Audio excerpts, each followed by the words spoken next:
Hello YouTube, welcome to part 2 of the OM603 take apart, maybe put together later on. That depends on how good it looks inside and everything. I talked about on the first episode, I was super happy. This block got the squirters. It's underneath on the other side, underneath the cylinder, there's small sprinklers that sprinkles up oil onto the rods and pistons to cool them off, and those are typically on the turbo versions, but I have it on this one, which made me a bit puzzled. So I looked into it, and this block is 603.902 on a serial number on the block, and that is non-turbo. So why this one has the squirters, I don't know, but if everything adds up, it should be the 26mm rods. The turbo ones have the 28mm rods on the smaller, the top end that connects to the piston, which is a little bit not as strong, but nevertheless I'm super happy that it's got squirters anyhow. Today I think I'm going to remove all the injectors and pressure test them to see which opening pressure they have, and maybe take off the manifold, some accessories in the front, the drive belt, steering pump and such, as long as I don't want to make the videos too long, so we'll see how long it will take. So let's start off with taking apart injectors and the injector lines.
So that was not impressive.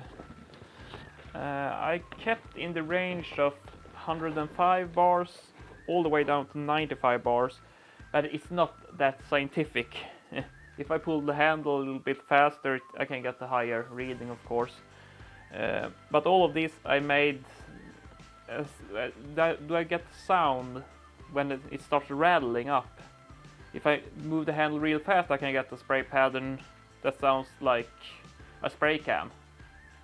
But all of this I moved it so it starts rattling, opening real fast and making a squeaking sound.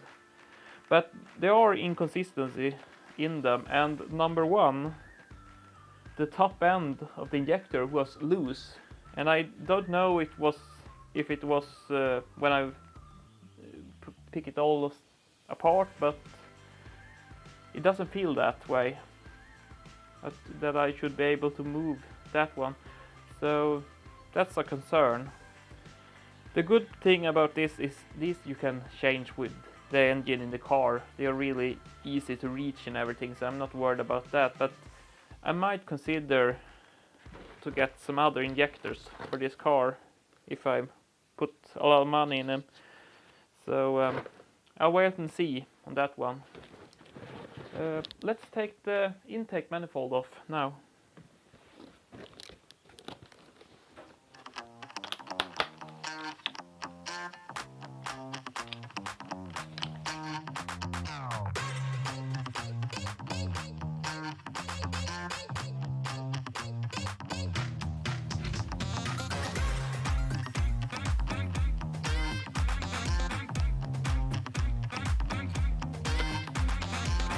I think I can reach the rest with the machine.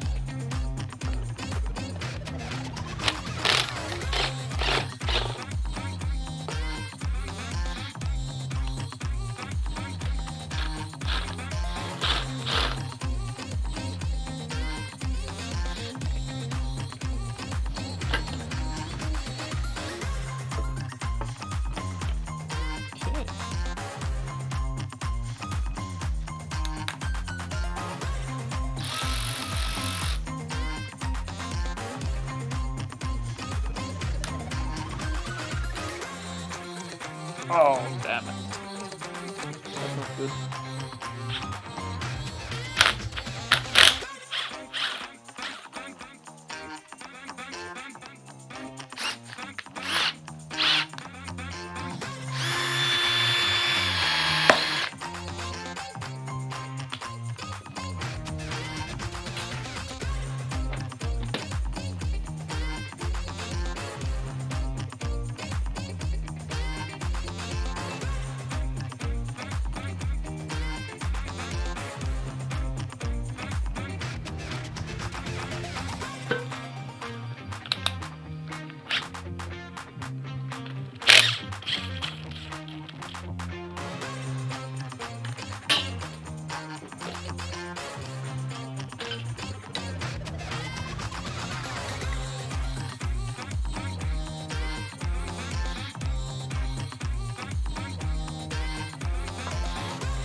So I think that's enough for this time. I was talking on the last episode that we're going to take a piston out, but it's way more work than I thought to get it out. So I have to edit everything I film. So I want to make it into parts, therefore too, so I don't get overwhelmed by the computer editing all this. So this is part 2. You did notice that I locked up the injection pump. It's a homemade tool, but they are really cheap on eBay, and quality wise I don't think it's any better or worse than this one, and I think it's like $50 or something, so it's better just to spend the money on that one. So thanks for watching and stay tuned for more. Bye bye.